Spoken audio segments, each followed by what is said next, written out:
Good evening. तो हम current affair में आज डिस्कस करने वाले हैं green mobility projects. Green mobility का मतलब यातायात से संबंधित है। ग्रीन का मतलब ऐसी यातायात व्यवस्था जिसमें पेट्रोल डीजल जैसे प्रदूषण फैलाने वाले फ्यूल की जगह या तो इलेक्ट्रिसिटी से चलने वाली गाड़ियां या फिर हाइड्रोजन, कौन सा हाइड्रोजन, ग्रीन हाइड्रोजन से चलने वाली गाड़ियां। और वो गाड़ियां न सिर्फ सड़क पे बल्कि वो पानी में चलने वाले जहाज, रेलवे ट्रैक पे चलने वाली रेल लाइन या फिर हवा में उड़ने वाले हवाई जहाज, कुल मिला के यातायात के जितने भी मोड हो सकते हैं, चाहे वो सड़क पे चलने वाले हो, चाहे वो ट्रेन के रूप में चलने वाले हो, पानी पर चलने वाले हो या हवा में उड़ने वाले हो, इन सभी को चलाने के लिए अपने को फ्यूल चाहिए, ईंधन चाहिए। और परंपरागत रूप से अभी तक हम फ्यूल पेट्रोल, डीजल या केरोसिन यूज करते हैं, या फिर रेलवे में पहले कोयला यूज किया जाता था, जिन्हें फोसिल फ्यूल या जीवाश्म ईंधन कहते हैं।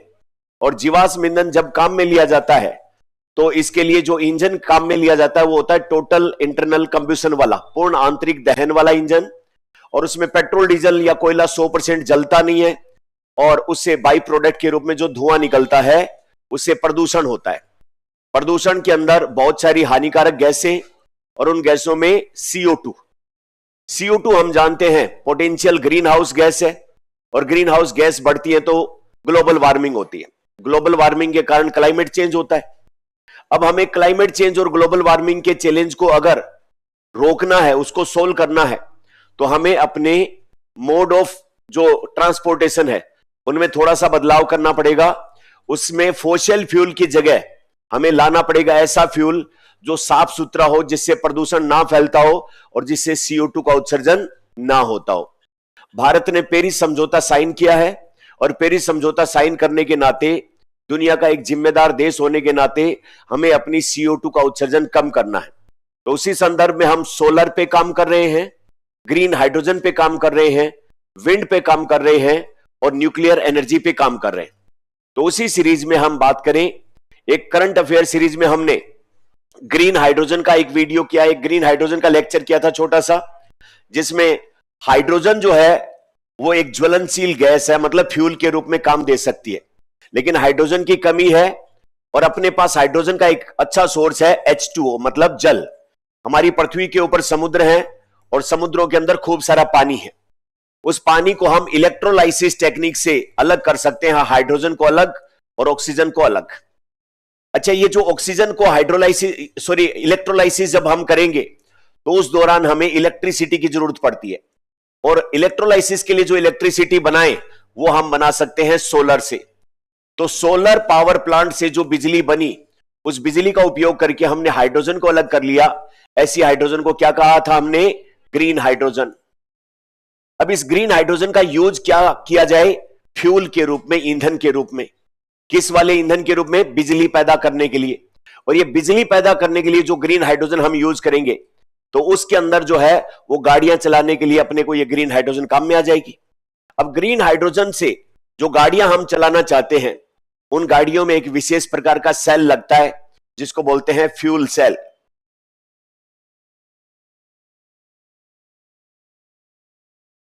तो ये फ्यूल सेल हाइड्रोजन से चले तो इसको हाइड्रोजन फ्यूल सेल बोलते थे, यहां HFC। और इस हाइड्रोजन फ्यूल सेल से जो गाड़ियां चलेगी उनको बोल देंगे hydrogen fuel cell vehicle, HFCV। Simply इस पूरी टेक्नोलॉजी में, हाइड्रोजन फ्यूल सेल वाली में, अपने को ये फ्यूल सेल क्या होता है और कैसे काम करता है, अगर ये बेसिक बात समझ आ जाती है तो फिर इसी बात को हम जो पानी में चलने वाले जहाज हैं उनके लिए लगा देंगे, ट्रेन है उसके लिए भी लगा देंगे, और जो सड़क पे गाड़ियां चलती है उसके भी लगा देंगे। और यही आज के अपने टॉपिक है। तो आज का अपना बेसिक कंसेप्ट क्या रहेगा, समझने लायक बात, फ्यूल सेल क्या होती है। एक प्रारंभिक परीक्षा में आने लायक सवाल, मुख्य परीक्षा में आने लायक सवाल, या इंटरव्यू में पूछे जाने लायक सवाल है। तो हम सबसे पहले फ्यूल सेल की क्या टेक्नोलॉजी है उसको समझ लेते हैं, और फिर अपने लिए सिर्फ डिटेल आसान होगा कि ये तो वहां पर, ये वहां पर, ये वहां पर। मूल कंसेप्ट को एक बार हम डिकोड कर लेते हैं, उसके बाद फैक्चुअल इंफॉर्मेशन तो 2 मिनट में याद हो जाती है। तो फ्यूल सेल जो हाइड्रोजन से चलता है उसका क्या कंसेप्ट है? सिंपली एक जो है वो हाइड्रोजन गैस को कैरी करने के लिए एक जो है वो अपने पास हो कोई भी ऐसी मेम्ब्रेन, ऐसा एक जो है वो पाइप जिससे हाइड्रोजन गैस जो है वो प्योरीफाई होकर के बाहर निकले। सपोज हमने इलेक्ट्रोलाइसिस से ग्रीन हाइड्रोजन को बना लिया। अब ये ग्रीन हाइड्रोजन को हम फ्यूल सेल में काम में लेके इलेक्ट्रिसिटी पैदा करना चाहते हैं, बिजली बनाना चाहते हैं।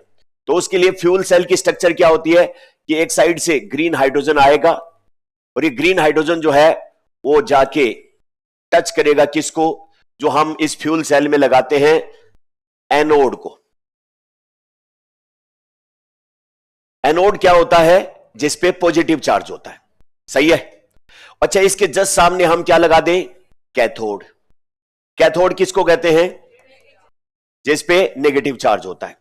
अच्छा, कैथोड और एनोड के ऊपर हम प्लेटिनम खास करके इसकी एक पतली सी परत चढ़ा दें, क्योंकि प्लेटिनम में कैसी एक्टिविटी पाई जाती है, कैटालाइटिक एक्टिविटी। कैटालाइटिक एक्टिविटी किसको कहते हैं, कैटालिसिस करे, उत्प्रेरण का गुण करे। अच्छा, वो कैटालाइटिक एक्टिविटी इस प्लेटिनम की क्या करेगी कैथोड और एनोड पर, अभी समझ में आ जाएगा। तो हमारे पास फ्यूल सेल में क्या होता है, एक होता है एनोड, एक होता है कैथोड। अच्छा, एनोड और कैथोड के चारों तरफ हम एक ऐसा जो है वो पाइप सा, एक हल्की सी ऐसी जो है वो नली लगाते हैं जिसमें से गैस होके बाहर निकल सकती है। तो हम एक साइड से उस पाइप में एंटर कराएंगे किसको, हाइड्रोजन गैस को। कौन सी हाइड्रोजन गैस को, ग्रीन हाइड्रोजन गैस को। वो ग्रीन हाइड्रोजन हमने कैसे प्राप्त की है, H2O से। कौन सी प्रोसेस से, इलेक्ट्रोलाइसिस से। तो हमें जो हाइड्रोजन मिल गई, उस हाइड्रोजन को हम गाड़ी में फ्यूल के रूप में काम में ले रहे हैं। गाड़ी में एक टैंक बनाया जाएगा, उस टैंक में क्या भर देंगे, हाइड्रोजन गैस। अब वो हाइड्रोजन गैस फ्यूल के अंदर जो फ्यूल सेल में सप्लाई की जाएगी, फ्यूल सेल में सप्लाई की जाएगी, तो हाइड्रोजन गैस एक नली के अंदर एंटर करेगी। एंटर करते टाइम पर यहां पर अंदर फ्यूल सेल में हाइड्रोजन इनमें से बाहर निकलेगी, और हाइड्रोजन बाहर निकल के यहां पर किससे टच होगी हाइड्रोजन गैस, एनोड से। एनोड के ऊपर क्या लगा हुआ है, कैटलिस्ट। अब ये कैटलिस्ट जो है वो हाइड्रोजन को दो भागों में तोड़ेगा, हाइड्रोजन के परमाणुओं में, ठीक है। हाइड्रोजन के परमाणु की केमिस्ट्री आप अगर समझते हैं तो हाइड्रोजन के परमाणु में जो नाभिक होता है उसमें एक प्रोटॉन होता है। प्रोटॉन पर कैसा चार्ज होता है, पॉजिटिव, और इसके चारों तरफ एक एनर्जी सेल होता है, उसमें एक इलेक्ट्रॉन पाया जाता है, ठीक है। ये बात, यह हाइड्रोजन की संरचना है। हाइड्रोजन की संरचना में नाभिक में क्या है, एक प्रोटॉन, और बाहर जो एनर्जी सेल है उसमें क्या है, एक इलेक्ट्रॉन। जैसे ही हाइड्रोजन गैस यहां पर एनोड के पास आएगी, इसकी कैटालाइटिक एक्टिविटी की वजह से ये जो हाइड्रोजन का एटम है उसका इलेक्ट्रॉन बाहर निकल जाएगा। यानी कि यहां पर हाइड्रोजन को अगर हम थोड़ा सा ऐसे दर्शा दें छोटे रूप में, तो हाइड्रोजन एटम में से सिर्फ उसका नाभिक बचेगा, मतलब उसके पास क्या बचेगा, सिर्फ प्रोटॉन, और इसका इलेक्ट्रॉन इससे अलग हो जाएगा। तो इसका मतलब यहां पर ये जो एनोड है, एनोड की कैटालाइटिक एक्टिविटी की वजह से हाइड्रोजन जो परमाणु है उसको कितने भागों में बांट दिया गया, प्रोटॉन और इलेक्ट्रॉन में। सही है बात, प्रोटॉन और इलेक्ट्रॉन में। अब यहां पर कैथोड और एनोड के बीच में लगाई जाती है एक मेम्ब्रेन। उस मेम्ब्रेन को बोलते हैं प्रोटॉन एक्सचेंज मेम्ब्रेन। क्या बोलते हैं, प्रोटॉन एक्सचेंज मेम्ब्रेन। इस मेम्ब्रेन का मैं कलर यहां पर व्हाइट कलर में दिखा देता हूं। यानी कि कैथोड और एनोड को अलग करने के लिए एक जो है वो मेम्ब्रेन या झिल्ली लगाई गई है। इस झिल्ली की विशेषता यह है कि इस झिल्ली में से होके सिर्फ और सिर्फ प्रोटॉन जा सकता है, इलेक्ट्रॉन इससे होकर के नहीं जा सकता। सही है। तो अब तक हमने क्या समझा, ग्रीन हाइड्रोजन हमने प्राप्त किया, उस हाइड्रोजन को हमने फ्यूल सेल में भेजा, फ्यूल सेल में जाके यह हाइड्रोजन किससे टकराया, एनोड से। एनोड की कैटालाइटिक एक्टिविटी की वजह से यह किस में टूटा, प्रोटॉन और इलेक्ट्रॉन में। अब ये जो प्रोटॉन यहां पर बने हैं ये मेम्ब्रेन क्रॉस करके किसके पास जाएंगे, कैथोड के पास। आई बात समझ, कैथोड के पास। इलेक्ट्रॉन इधर ही रहेंगे। अब इधर कैथोड की पोजीशन नोटिस करते हैं। कैथोड के ये जो नली है इधर, इसमें हम दूसरी तरफ से भेजते हैं ऑक्सीजन। क्या भेजते हैं, ऑक्सीजन। अब ऑक्सीजन यहां पर इसके अंदर एंटर करते ही साथ एनोड के पास में जाकर इकट्ठा क्या हो रहा है, ऑक्सीजन। और ऑक्सीजन को भी ये जो आणविक ऑक्सीजन है इसको परमाणु में तोड़ देता है। ऑक्सीजन के परमाणु में ये कैथोड की कैटालाइटिक एक्टिविटी की वजह से टूट जाते हैं। आ गई बात समझ। तो इधर परमाणु ऑक्सीजन है और इधर जो है वो क्या है, हाइड्रोजन। हाइड्रोजन जब एनोड से टकराएंगे तो किस में टूट गए, प्रोटॉन और इलेक्ट्रॉन में। अब प्रोटॉन तो इस मेम्ब्रेन को क्रॉस करके कैथोड के पास आ गए। अच्छा, कैथोड के पास आ गए तो यहां पर क्या पहुंच गया है, एक तो पहुंच गया है अपना प्रोटॉन, मतलब हाइड्रोजन का नाभिक, और एक इधर से क्या आ गया है, ऑक्सीजन। अब जो ये इलेक्ट्रॉन इधर बचे हैं, उन इलेक्ट्रॉन को एक इलेक्ट्रिक सर्किट से, एक विद्युत सर्किट से हम जोड़ दे ऐसे, यहां से निकला एनोड से, और बीच में कोई इलेक्ट्रिक मोटर, बल्ब वगैरह कुछ भी हम जो बिजली से चलता है उसको जोड़ दे और इसका कनेक्शन करवा दे कैथोड से। अब ये जो इलेक्ट्रॉन जो है वो यहां पर जो पैदा हुए एनोड पर, वो इस सर्किट के थ्रू फ्लो करेंगे। अच्छा, व्हाट इज इलेक्ट्रिसिटी? विद्युत क्या है? फ्लो ऑफ इलेक्ट्रॉन, इलेक्ट्रॉन के प्रवाह को ही तो कहते हैं। तो इलेक्ट्रॉन का प्रवाह यहां से होगा तो बिजली पैदा नहीं होगी क्या? और बिजली पैदा होगी तो ये उपकरण चलेगा नहीं क्या? और ये इलेक्ट्रॉन है, ये जो उपकरण यहां पर लगा है वो है इलेक्ट्रिक मोटर, बिजली से चलने वाली मोटर। और इस मोटर से हम इस गाड़ी के जोड़ दे एक्सेल, एक्सेल घूमेंगे तो पहिया घूमेगा, गाड़ी दौड़ेगी कि नहीं दौड़ेगी? तो ये इलेक्ट्रॉन इसमें से फ्लो करते हुए, मोटर चलाते हुए यहां पर कहां आएंगे? कैथोड के पास। और कैथोड के पास इलेक्ट्रॉन आएंगे, वापस इस प्रोटॉन को इलेक्ट्रॉन अगर मिलेगा तो हाइड्रोजन नहीं बन गया क्या? ये इधर से मोटर चला के इलेक्ट्रॉन यहां पहुंचे और प्रोटॉन के साथ के आके इंटीग्रेट हुए, और ये वापस से क्या बन गया? प्रोटॉन और इलेक्ट्रॉन, मतलब हाइड्रोजन। यहां पर वापस से हाइड्रोजन का अपने को परमाणु प्राप्त हुआ। अब हाइड्रोजन का परमाणु अपने को प्राप्त हुआ तो हाइड्रोजन के 2 परमाणु और ऑक्सीजन का 1 परमाणु मिलकर क्या बनाते हैं? जल बनाते हैं। तो यहां पर कैथोड के पास में क्या बनेगा? जल। और ये जो जल है उसको इंजन से बाहर निकाल दिया जाए, इस सेल से बाहर निकाल दिया जाए। अब इस पूरी प्रणाली को समझो। फ्यूल सेल एक विद्युत उपकरण, विद्युत को जनरेट करने वाले, इलेक्ट्रिसिटी को जनरेट करने वाला एक डिवाइस है, जिसमें किसको काम में लिया जाता है? हाइड्रोजन गैस को। कैसे काम करता है? हाइड्रोजन गैस जाएगी किसके पास? एनोड के पास। एनोड के पास हाइड्रोजन गैस टूटेगी किसमें? एक तो प्रोटॉन में और एक इलेक्ट्रॉन में। इलेक्ट्रॉन जो है वो इस मेम्ब्रेन को क्रॉस करके आगे जा नहीं सकता। इलेक्ट्रॉन के जाने का रास्ता क्या है? Electric circuit. इलेक्ट्रिक सर्किट से होके यहां पहुंचेगा। इलेक्ट्रिक सर्किट में जो है वो इलेक्ट्रॉन का फ्लो, वो क्या कहलाता है? विद्युत या बिजली। और बिजली से हम किसी उपकरण को चला ले। अब ये इलेक्ट्रॉन यहां पहुंचे और प्रोटॉन किससे होकर पहुंच गए? मेम्ब्रेन से होकर। किसके पास? कैथोड के पास। इधर कैथोड के पास क्या आ रही है? ऑक्सीजन। ऑक्सीजन के अणु को ये कैथोड अपनी कैटालिटिक एक्टिविटी की वजह से किस में तोड़ देता है? ऑक्सीजन के परमाणु में। ऑक्सीजन के परमाणु और इधर ये प्रोटॉन और इलेक्ट्रॉन मिलकर वापस से हाइड्रोजन बना लेंगे। तो ऑक्सीजन और 2 हाइड्रोजन मिलकर क्या बना लेंगे? जल। और ये जल जो है वो गर्म होगा, क्योंकि इस दौरान इलेक्ट्रिसिटी पैदा होगी, ये मोटर चलेगी, उस दौरान साथ में बाई प्रोडक्ट के रूप में क्या होगी? हीट, उष्मा पैदा होगी। और उष्मा में पानी वाष्प में बदलेगा और इसको सेल से बाहर निकाल दिया जाता है। किसके रूप में? वेपर, भाप के रूप में। आई बात समझ? तो अब हम गाड़ी जो चलाना चाहते हैं, अब तक क्या होता था? अपने पास इंजन होता था और इस इंजन में पेट्रोल और डीजल डालते थे, टोटल इंटरनल कंब्यूशन होता था, उससे हीट और एनर्जी पैदा होती थी और उससे वो गाड़ी के एक्सल घूमते थे और गाड़ी चलती थी। अब आइडिया क्या है? हम इलेक्ट्रिक मोटर, जो ईवी व्हीकल होते हैं वो किससे चलते हैं? उनमें इंजन होता है या इलेक्ट्रिक मोटर होती है? इलेक्ट्रिक मोटर जो है वो कैसे प्राप्त की जाती है? बैटरी से चलती है इलेक्ट्रिक मोटर। और बैटरी को अपने को क्या करना पड़ता है? चार्ज। अब बैटरी बार बार चार्ज करते हैं तो टाइम लगता है, इसलिए ईवी का इतना ज्यादा अपने वो अभी तक क्रेज नहीं आया। अब इसकी जगह पर, ईवी की जगह पर कौन आएगा? ऐसी कारें जो हाइड्रोजन से चले, ऐसी ट्रेन जो हाइड्रोजन से चले, ऐसे जो पानी में चलने वाली नाव जो हाइड्रोजन से चले। उसके लिए क्या किया जाएगा? उसमें जैसे ईवी में मोटर लगाते हैं और बैटरी लगाते हैं, हाइड्रोजन से चलने वाली कारों में क्या लगाया जाएगा? Hydrogen fuel cell. Hydrogen fuel cell को किससे जोड़ा जाएगा? एक टैंक जिसमें क्या भरा होगा? Hydrogen gas. उस हाइड्रोजन गैस को कहां भेजा जाएगा? फ्यूल सेल में। वहां पर हाइड्रोजन गैस को क्या करेंगे? फ्यूल सेल में तोड़ा जाएगा। किसमें? प्रोटॉन इलेक्ट्रॉन में। प्रोटॉन किससे होकर एनोड के, कैथोड के पास पहुंचेंगे? मेम्ब्रेन से। क्या बोलते हैं इस मेम्ब्रेन को? Proton exchange membrane, PEM. Proton exchange membrane से यहां पर प्रोटॉन पहुंच गए और इलेक्ट्रिक सर्किट से होकर इलेक्ट्रॉन पहुंच गए, वापस से हाइड्रोजन बनेगा। इधर से हाइड्रोजन से जो है वो ऑक्सीजन हम ऑक्सीडेशन जो है वो करवाएंगे, तो उस दौरान क्या पैदा होगी? हीट। और हीट पैदा होगी तो जो हीट का उपयोग किया जाता है वो कर लेंगे और बाई प्रोडक्ट के रूप में क्या निकलेगा? H2O।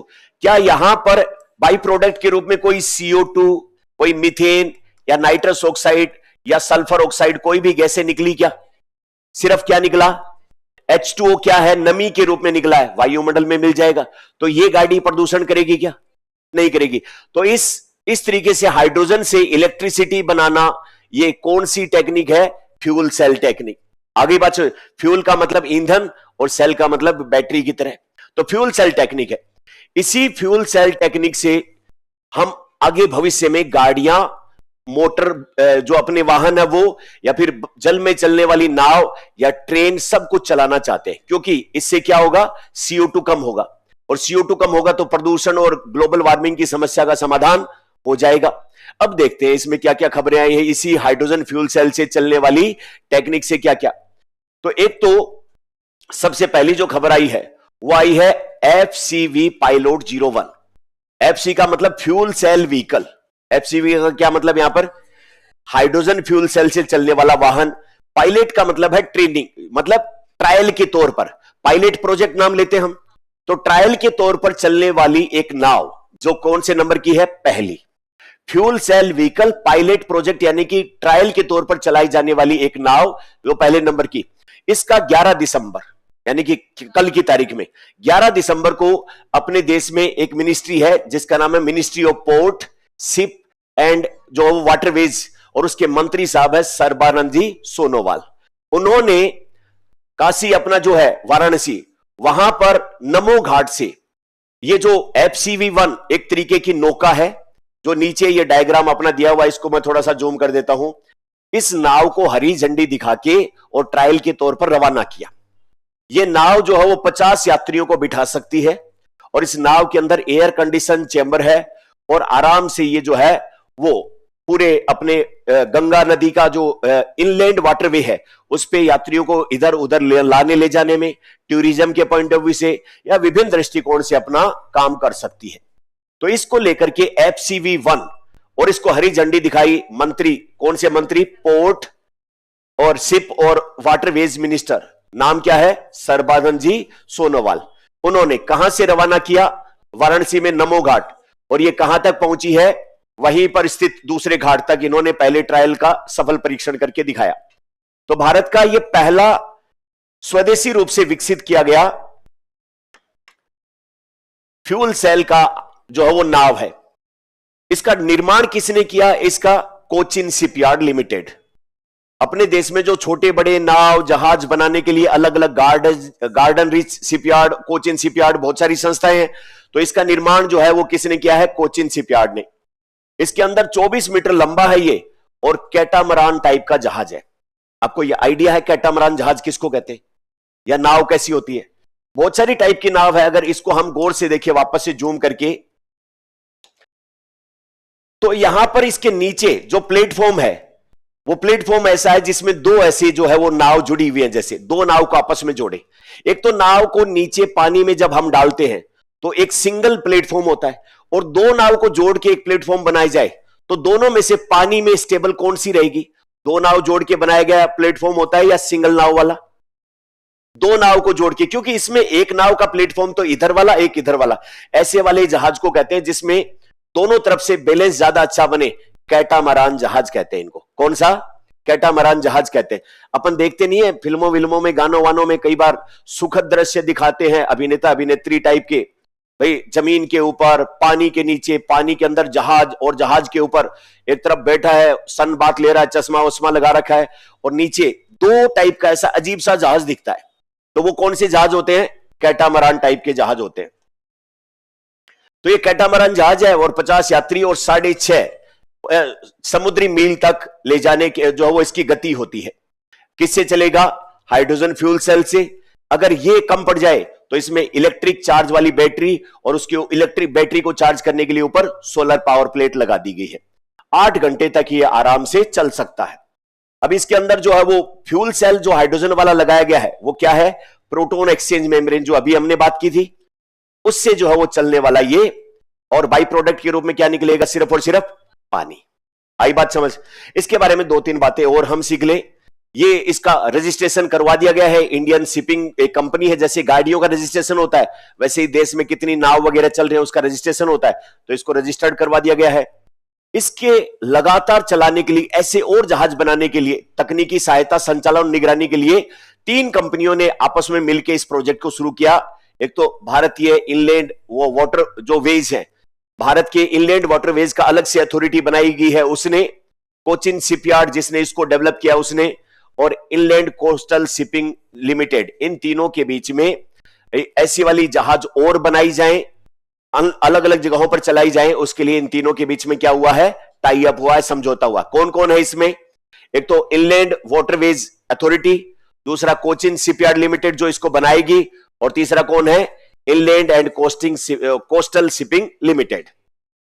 अच्छा, कभी और नया टॉपिक आएगा, अभी लंबा हो जाएगा, फिर हम उस टाइम पर यह भी डिस्कस करेंगे कि मेरीटाइम इंडिया विजन 2030 क्या है और मेरीटाइम अमृतकाल विजन 2047 क्या है। ये दोनों ही भारत को जो वो नाव और उन सब के बनाने के क्षेत्र में आत्मनिर्भर, पानी से जुड़ी हुई ट्रांसपोर्टेशन को और ज्यादा उन्नत बनाने के लिए जो है वो ये दोनों मिशन या विजन अभी काम कर रहे हैं। इनके बारे में कभी आगे हम डिस्कस में डिटेल करेंगे। तो उसको साकार करने के लिए मेरीटाइम इंडिया विजन 2030 का और मेरीटाइम अमृतकाल विजन 2047 का, इन दोनों को बढ़ावा देने की दिशा में एक महत्वपूर्ण बात है। तो ये बात तो हुई यहां पर इस जहाज की।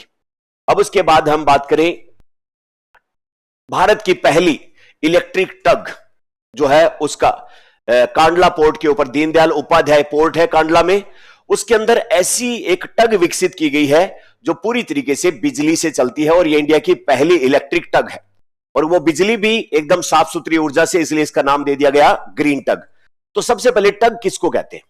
टग एक ऐसा जहाज टाइप का छोटा जहाज होता है जिसमें पावरफुल इंजन लगा रहता है, और वो पावरफुल इंजन उसको तेज दौड़ने की क्षमता नहीं करता है, वो उसको बड़े बड़े जहाज, मान लो कि समुद्र में तो जहाज तैर रहे, लेकिन समुद्र के किनारे जो पोर्ट बनाए गए हैं उस पोर्ट तक पहुंचने के लिए, क्योंकि जहाज क्या लेकर आते हैं, सामान, और वो किसी देश के पोर्ट से सामान लोड करते हैं और वापस समुद्र के थ्रू दूसरे देशों में पहुंचाते हैं। तो जहां तक समुद्र में अच्छी खासी गहराई है, जहां ओपन सी है, वहां तो बड़े बड़े जहाज आराम से तैर सकते हैं, लेकिन समुद्र के किनारे जहां पर पोर्ट बनाए जाते हैं वहां तक जहाज को लाना और वापस से उस पोर्ट से ओपन सी तक जहाज को पहुंचाना, वो जहाज के अपने बस की बात नहीं है। और उसके लिए ये जो छोटे पावरफुल इंजन वाले जहाज काम में लिए जाते हैं, इनको कहा जाता है क्या, टग। तो टग का मतलब क्या है, एक तरीके से पावरफुल इंजन वाले छोटे छोटे नाव टाइप के जो है वो जहाज, जिनका यूज पोर्ट तक संकरे और नैरो पैसेज से बड़े वाले जहाजों को लाना और वापस से उसको पानी में धकेलना ताकि वो मुख्य समुद्र तक चला जाए, उसके लिए जो काम में लिए जाते हैं उनको क्या कहा जाता है, टग। तो भारत के अंदर अब तक जो टग यूज किए जाते थे उनके अंदर जो है वो फॉसिल फ्यूल, जीवाश्म ईंधन का उपयोग किया जाता था, और अभी सर्बानंद जी सोनोवाल ने ही पहला भारत का पूरी तरीके से इलेक्ट्रिसिटी से चलने वाला, उसकी मोटर और उसके इंजन जो है वो पूरी तरीके से किससे चलेंगे, इलेक्ट्रिसिटी से। और इलेक्ट्रिसिटी एक ऐसी होगी सोलर एनर्जी से, और इसलिए उनको चलाने के लिए कोई भी CO2 का इमिशन नहीं होगा। तो ये कैसे टग है, ग्रीन टग है, उसका उद्घाटन किया है। अच्छा, इस ग्रीन टग को जो है वो दीनदयाल उपाध्याय बंदरगाह जो अथॉरिटी है कांडला, उसके लिए जो है वो शुरुआत किया गया, और इसके तहत अपनी क्या आगे का विजन है कि 2030 तक हम 50 ऐसे ग्रीन टग बनाएंगे, जिनमें से पहले 50 में से 16 तो 2024 से 27 के बीच में हम बना लेंगे, तैयार कर लेंगे, और बाकी बचे हुए जो है वो 2030 तक बचे हुए जो है वो बनाए जाएंगे। इस ग्रीन टग को बनाने वाली कंपनी का क्या नाम है, अत्रेया शिपयार्ड। 60 टन का बोलार्ड खींचने वाली जो है वो क्षमता इस ग्रीन टग के अंदर है। बोलार्ड किसको कहते हैं, ये जो किसको कहते हैं बोलार्ड, ये जो समुद्रों में जहाज चलते हैं उन जहाज को किनारे पर एक बहुत भारी भरकम ऐसे जो खूंटे टाइप के उपकरण होते हैं, खूंटा किसको कहते हैं, जानवर को अपन बांध देते हैं। तो वैसे ही पानी में जो जहाज होता है, उस पानी वाले जहाज को एक मजबूत रस्सी से समुद्र के किनारे जिस भी खूंटे से बांधा जाता है, उस खूंटे को क्या कहते हैं, बोलार्ड। तो ये बोलार्ड भारी भरकम होना चाहिए, क्योंकि हल्का फुल्का अगर बोलार्ड होगा तो जहाज उसको खींच के पानी में चल देगा, वो तो बहुत भारी भरकम होता है भाई खुद ही। तो इसलिए 60 टन का बोलार्ड खींचने में इसकी बहुत अच्छी जो है वो सामान्य सुविधा है। और साथ में हम ऐसा चाहते हैं कि जो फॉसिल फ्यूल से चलने वाले टग हैं उनको धीरे धीरे कम करें और ग्रीन टग के ऊपर शिफ्ट हो जाए। इसलिए एक प्रोग्राम बनाया गया जिसका नाम है ग्रीन टग ट्रांजिशन प्रोग्राम। उसके तहत इलेक्ट्रिसिटी से चलने वाले ग्रीन टग विकसित करने का शुरुआत हमने किया है। सही है। टग के बारे में और अधिक जानकारी चाहिए तो अपने यहां पर लिखी हुई है। इसमें टेक्निकल शब्द जो है वो दो दिए हुए हैं। इसमें एक शब्द दिया हुआ बर्थिंग और एक शब्द दिया हुआ अनबर्थिंग। पानी वाले जहाज होते हैं उनको पार्क करना कहलाता है बर्थिंग, और पार्किंग से वापस से मुख्य जो उसमें ले जाना क्या कहलाता है अनबर्थिंग। अपने जो जमीन पे गाड़ियां चलती है उसको किसी सुरक्षित जगह पे खड़ा कर देते हैं, वो क्या कहलाता है पार्किंग। जहाजों के लिए क्या शब्द यूज किया जाएगा बर्थिंग, और पार्किंग से निकाल के वापस चला रहे उसको क्या कहा जाएगा अनबर्थिंग। बर्थिंग और अनबर्थिंग के लिए जो मजबूत रस्सा बांधते हैं वो क्या कहलाता है बोलार्ड। और ये बोलार्ड खींचना, जहाजों का इधर उधर लाना ले जाना, उसके लिए जो छोटा शक्तिशाली जहाज यूज किया जाता है उसका क्या नाम होता है टग। और ये टग फॉसिल फ्यूल की बजाय किससे चलेगा इलेक्ट्रिसिटी से, और वो इलेक्ट्रिसिटी कैसी होगी ग्रीन, यानी कि हाइड्रोजन या फिर उन सब से प्राप्त करने वाली। तो दूसरी खबर ये है फ्यूल सेल ही लगेगा, इसमें भी वही है सारा काम। उसके बाद में तीसरी खबर, अपने देश में एक सोलर एनर्जी के लिए इंस्टीट्यूट है जिसका नाम है national institute for solar energy, short में क्या बोलेंगे NISC। इसने टोयोटा कंपनी है जो गाड़ियां वाड़ियां बनाती है, उसके साथ में एक जॉइंट वेंचर, उसके साथ में मिलकर एक जॉइंट वेंचर स्टार्ट किया है, जिससे कि टोयोटा के अंदर जो गाड़ियां या कारें चलेंगी वो किससे चलेंगी फ्यूल सेल इलेक्ट्रिक व्हीकल, उसका पायलट प्रोजेक्ट। उसके तहत क्या किया जाएगा 2 साल तक ये जो कारें हाइड्रोजन से चलने वाले फ्यूल सेल पे एफिशिएंटली है कि नहीं है उसके लिए फील्ड ट्रायल जो है वो किया जाएगा 2 साल तक। उसके बाद अगर ये कामयाब हो जाता है तो देश के अंदर जो अभी पेट्रोल डीजल और ईवी चल रहा है उसकी जगह पर किसकी भरमार हो जाएगी फ्यूल सेल से चलने वाली कार की। याद करो हमने ग्रीन हाइड्रोजन मिशन लिखा था जिसका उद्देश्य देश को ग्रीन हाइड्रोजन का हब बनाना है और साथ में एक्सपोर्ट की क्षमता। तो आने वाले टाइम में पेट्रोल पंप की जगह पर अपने को क्या दिखेंगे ग्रीन हाइड्रोजन के पंप। वहां पर जाओ और अपने फ्यूल टैंक में क्या भरवा लो ग्रीन हाइड्रोजन, और ग्रीन हाइड्रोजन से फिर क्या चलेंगे फ्यूल सेल, गाड़ियां तेज दौड़ेंगी है ना, और पोल्यूशन भी नहीं होगा। तो टोयोटा के साथ में मिलके 2 साल के लिए एक पायलट प्रोजेक्ट 11 दिसंबर कल की ही ये सूचना अपनी। उसके बाद में एक तीसरी बात और है, और वो है अपने यहां पर ट्रेन। हमने पानी की बात की, टग की बात की, फिर उसके बाद सड़क पे चलने वाली कार की बात की, अब ट्रेन की बात करें। अभी 10 दिसंबर को अपना पार्लियामेंट सेशन चल रहा है। रेल मिनिस्टर कौन है अपने श्रीमान अश्वनी जी वैष्णव, और साथ में ये मिनिस्ट्री ऑफ इलेक्ट्रॉनिक्स और IT वाले भी मिनिस्टर हैं। तो रेल मंत्री जी होने के नाते इन्होंने पार्लियामेंट को सूचित किया कि हमने पहली इंडिया की हाइड्रोजन से चलने वाली ट्रेन को तैयार कर लिया है, तैयार हो गई है। उसको कहां से कहां चलाएंगे हरियाणा के अंदर सोनीपत से, जींद से सोनीपत, कितनी दूरी 89 किलोमीटर ट्रैक के ऊपर इसके पायलट प्रोजेक्ट के रूप में हम इसको चलाने वाले हैं। अच्छा, इसके अंदर हमने एक मिशन बनाया जिसका नाम है हाइड्रोजन फॉर हेरिटेज। उसके तहत इसका रिसर्च, डिजाइन और एक बिना किसी एक्सीडेंट के ये आराम से चले उसके लिए निर्धारित जो दिशा निर्देश हैं उसके आधार पर इसका पायलट प्रोजेक्ट के तौर पर इसको बनाया गया है, और इसको चला के इसकी ड्यूरेबिलिटी या इसकी जो वाइबिलिटी या उसका जो भी है वो चेक किया जाएगा। इसके बारे में अगर हम बात करें भारत की पहली हाइड्रोजन ट्रेन की, तो ब्रॉड गेज प्लेटफॉर्म पर चलने वाली दुनिया की सबसे लंबी, क्योंकि इसमें कितने कोच लगाए जाएंगे 10, और सबसे शक्तिशाली क्योंकि इसका इंजन कितने किलोवाट का होगा 2400 किलोवाट के, 1200 किलोवाट के 2 इंजन इसमें एक के पीछे एक लगाए जाएंगे, और उससे ये हाइड्रोजन से चलने वाली ट्रेन होगी। अच्छा, इस ट्रेन के चलने से धुआं निकलेगा या किसी भी प्रकार का कोई प्रदूषण होगा क्या? शून्य उत्सर्जन, केवल क्या निकलेगा? अच्छा, इसमें जो ग्रीन हाइड्रोजन लगातार चाहिएगी उसके लिए हाइड्रोलाइसिस करवाना पड़ेगा H2O का, और हाइड्रोलाइसिस के लिए जो प्लांट लगाया है वो कहां लगाया है? जींद में, क्योंकि ये कहां से कहां चल रही है? जींद से सोनीपत चल रही है। आगे बात समझ। तो एक तरफ हाइड्रोजन, ग्रीन हाइड्रोजन बनाने का संयंत्र हम लगा दें और उसी हाइड्रोजन को काम में लेके ट्रेन दौड़ा ले। ट्रेन दौड़ाने के लिए जो इसमें इंजन के अंदर लगाया जाएगा वो क्या लगाया जाएगा? Fuel cell. क्या लगाया जाएगा? Fuel cell. अब एक सवाल सोल्व करके बता दो जल्दी से।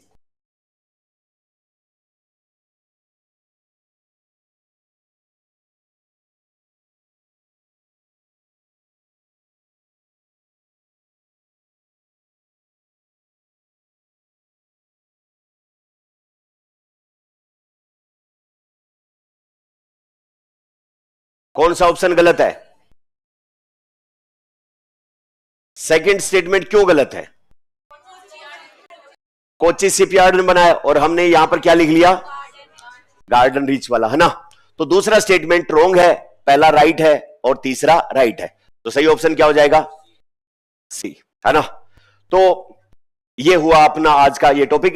जो बच्चे ऑनलाइन देखते हैं उनके लिए एक मैसेज कि अपन ये जो स्लाइड होती है इसकी पीडीएफ अपने वीडियो के लिंक में भी होती है और अपने स्प्रिंग बोर्ड के टेलीग्राम चैनल पर भी होती है, क्योंकि बहुत सारे बच्चे ऐसे मिले जिन्होंने कहा कि हमें नोट्स बनाने पड़ते हैं, हाथ से बनाने पड़ते हैं तो ज्यादा लंबा हो जाता है, तो हाथ से बनाने की जरूरत नहीं है, इस पीडीएफ को सेव करते रहिएगा, आपके लिए रेफरेंस के तौर पे काम करेगा। और जो भी काम की बातें दिखती है अपने जो फाउंडेशन के दौरान हमने जो किया है उसमें रेस्पेक्टिव टॉपिक के अंदर आप इसको ऐड ऑन कर ले। जैसे डिफेंस की बात हो तो डिफेंस टेक्नोलॉजी में कर ले, जैसे स्पेस की बात हो तो स्पेस में कर ले, क्लीन एनर्जी की बात हो तो इकोनॉमी वाले के अंदर जो क्लीन रिन्यूएबल एनर्जी वाला है उसके अंदर कर ले, और भी कहीं नहीं फिट हो रहा है तो मिससेलेनियस जो करंट अफेयर के हिसाब से है उसमें अपना जो पुराने जिनके फाउंडेशन कोर्स पूरे हो गए हैं वो अपने नोट्स को एनरिच करने के लिए इस मटेरियल को यूज कर सकते हैं। और जिन बच्चों के अभी फाउंडेशन में क्लासेस चल रही है वो साथ साथ में इसको अपडेट करते रहें, और जिनकी नहीं चल रही है वो इसको देखें ताकि आपकी जब क्लासेस चले तब जो है वो आपको उसको समझने में और ज्यादा सहायता मिले, अच्छे से मिले। मिलते हैं कल। Thank you.